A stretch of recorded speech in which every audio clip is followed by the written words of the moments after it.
Today, as we continue on with our soil amendment series, we're going to be talking about steer manure and the who, what, when, where, why, and how it can be used in your garden. Let's get started.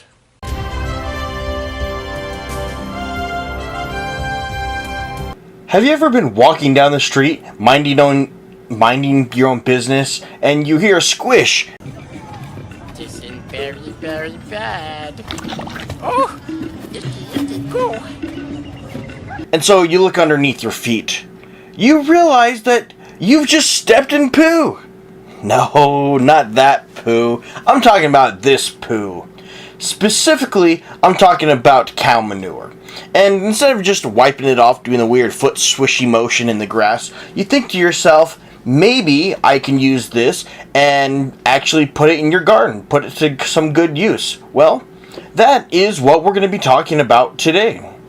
When you start to think about it a little bit more of where poo actually comes from, then you can take a look and go, okay, this is cow manure. And the vast majority of all cow manure is going to be from either dairies or feedlots. And percentage-wise, you're most likely going to run into it these top three countries, which is going to be India, China, or Brazil. And you're going to be looking at that, and 63.3% of all cows in the world will come from one of these three countries.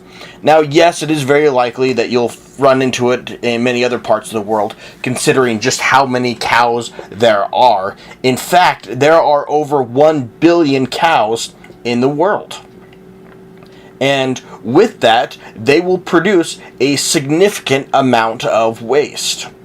So this is what steer manure looks like as it in its thing, and it is fairly common considering that each cow can produce up to 12 to 24 tons of product per year, and that is going to equate to about 65 to 84 pounds of manure per day per cow. So that is quite a bit. As a consequence, steer manure is going to be by far one of the most abundant fertilizers on Earth. And so it is considered a major source of manure. And with that, this steer manure is going to be relatively cheap.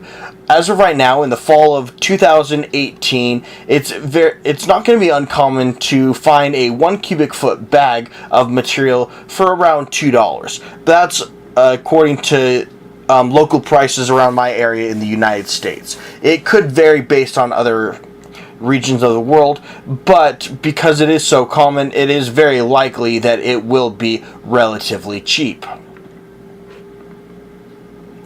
Now, when you take a look at the nutrient formulation for this, it's going to be approximately 0.73% nitrogen, 0.48% phosphorus, and 0.55% potassium.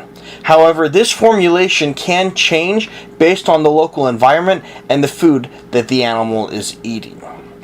And so it is going to be a fairly low-key nutrient fertilizer, and so typically you're going to have to use quite a bit of it.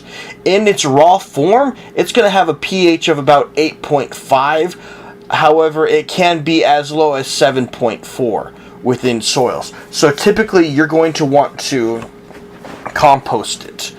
Likewise, steer manure has some really great advantages to it. It has really high amounts of organic matter, nutrients, and other small side effects. However, with that being the case, there are also some downsides that steer manure has.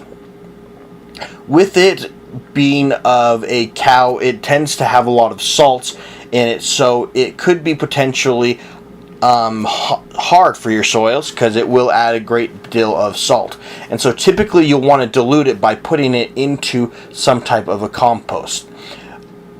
And when you do that, you're going to want to make sure that compost reaches at least 140 degrees because there are some potential pathogens within the poop as well that could be dangerous to humans if consumed, especially if you're going to be putting it on vegetables that are leafy greens that you don't cook.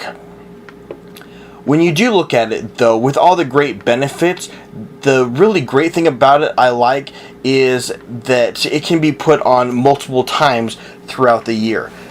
But because you generally put so much of it at one time, the best time of year to put it on is going to be either in late fall, so it has time to decompose over the winter, or if it's already composted and ready to be put on, then you can go ahead and add it during early spring.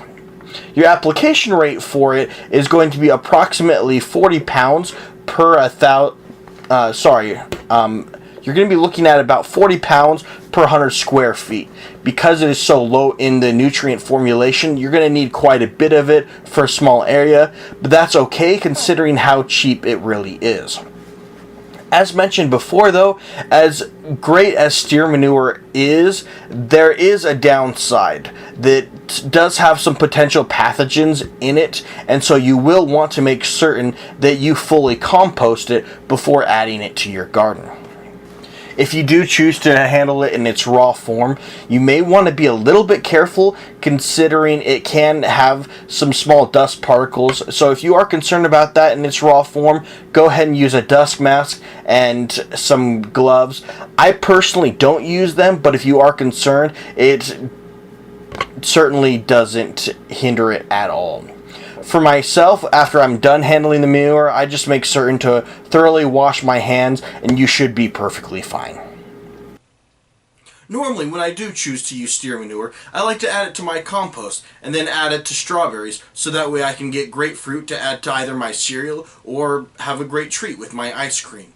So, let me know, what is it that you like doing with your steer compost? Let me know in the comments section below. Thanks for joining us this video as we took a look at steer manure and how it can be used as a soil amendment for your garden. We look forward to seeing you next time. And yeah, here's a word from our sponsors. This episode of Yule Acres is brought to you by Yule Acres Grapefruit Naturally Scented Lip Balm. For more information about this product, click on the link in the description below.